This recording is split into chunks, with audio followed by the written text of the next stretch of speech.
ముహూర్తం ఎప్పుడో తెలుసా? నువ్వు మీ ఊళ్ళో అందరి ముందు ప్రమాణం చేశావే, వచ్చే ముహూర్తానికే నా ఇద్దరి కూతుళ్ళకి పెళ్లి, అది జరగకపోయిందా ఈ నరసింహం ఊపిరి ఆగిపోతుందని. అదే ముహూర్తానికి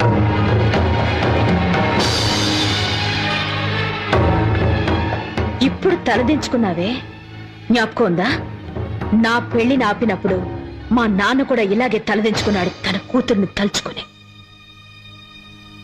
ఇచ్చిన మాట నిలబెట్టుకోలేకపోయి అవమానపడ్డా మా నాన్న ఊరేసుకున్నాడే, అదే విధంగా ఊరందరి ముందు చేసిన ప్రమాణం కాపాడుకోలేకపోయి అవమానపడి నువ్వే ఊరేసుకోవాలి. అది చూసి నేను సంతోషపడాలి. అప్పుడే మా నాన్న ఆత్మ శాంతిస్తుంది. మనసారా ప్రేమించిన వాడు దక్కకుండా నేను ఎలా తల్లడిల్లానో అదే విధంగా